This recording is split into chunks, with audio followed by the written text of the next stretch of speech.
If you want to make restaurant quality food, you have to learn how to make a good stock. There's no two ways about it, you simply cannot avoid it. But it's really worth the effort, and it tastes fantastic, and your sauces will get raised to a whole new level. I do it like this. A stock is very simple. You just need to boil some meat and some vegetables and some herbs and spices, and then you got your stock. Well, it's not actually quite that simple, because there are a few tricks to make your stock even better. First off, vegetables, you don't want to chop them too finely, because they have to boil a really long time and they'll become mushy. And to prevent them from boiling out in the stock and making it cloudy, you have to have some relatively large pieces. But it'll boil a long time, so all the flavor will be forced out of them. Clean up the vegetables coarsely. You don't have to take off the peel or the skin, but anything that looks black and rotten, you have to remove that. The carrots are usually cut into quarters. The parsley root, I do the same. Remove the ends. Remove any ugly things. Yeah, this is about half an inch sizes. I cut them. That's easier because it has the thin root. That's difficult to split in the middle. One of the tricks is that the onion peel actually adds a lot of color, and I want to show how to make a dark stock. So we leave the skin on. Well, these onions are not organic, so I remove the outer layer. But if it was organic, I would have left all the skin on the onion. But actually, if you want to make organic coloring of your clothes, you use onion skin too.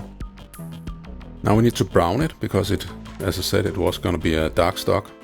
Then while the vegetable browns, I prepare the chicken. I have bought a large sack of chicken legs. I think that's the best for making stock. There's a lot of bones, so you get a lot of gelatin. I cut off the back piece, and then I separate it. That makes it easier to press it together in the pot when you have to boil it. It makes it easier to brown them. You see the vegetables are browned on one side now. So I turn them over just once, so they brown on all sides. Now they are fine. They could have gotten a little bit more, they've become a little browner, but this is okay. So I put them into the pot and put them in the bottom, so the chickens can rest on those. And the chickens, we only want one layer of chicken, so I have to separate it up into 2 baking pans. If you only have 1 baking pan, you have to do it over 2 times. I turn those over too, so they brown on both sides. You could do this in a pan, but it's a lot easier in the oven. So we need to put everything, all the meat into the pot. And we need to get all the gunk from the bottom of the pan, because that's all flavor. You see how closely it packs now, because I made them into quarters. That means you get a stronger stock. You don't have to cut up the meat, but it gives the stronger stock, as I said. And then we need to, when it starts simmering, we need to remove the foam, because if it keeps simmering and the foam is there, eventually it will break down and go down into the stock and make the stock unclear. And this is a dark stock, so I'm really not that worried about it, but because a dark stock is usually made for sauces. Then I add the herbs, the vegetable, and no, not the herbs and the vegetables. The herbs and the spices. Thyme, parsley, garlic, pepper. Now I let it simmer very slowly. Notice how few bubbles. That's important. That first off, you use less energy that way, and secondly, it makes it less cloudy. There's a bit of discussion about how to remove the fat from the stock. I got this nice fat separator that I really love, and it's only like $20 or something like that.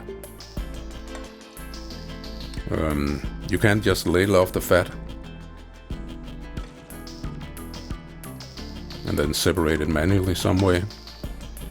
You can also, after you have done boiling the stock, you see now I can just, with this smart machine, I can just pour off the liquid from the bottom and the fat flows atop. Well, that's really clever. Well, you can also put it in the fridge, and then the fat will go to the top and become hard, and then you can pull it off the stock and you just have clean stock underneath. And now I let it simmer a bit more.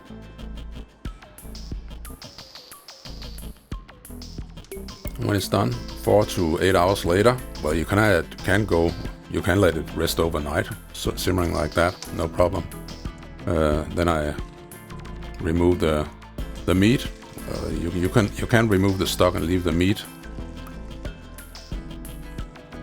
So I filter it through a sieve first, coarsely, through a normal sieve, and then I have a fine sieve or a piece of cheesecloth. This is a sieve that's especially for this purpose. A piece of cheesecloth or any other kind of cloth is fine. See, this is a dark stock, and it's a bit unclear. And I have a method to clean it up, but you can watch that in another video. So it's very fun to do, so enjoy. And you can find the list of ingredients and the recipe on kvalifood.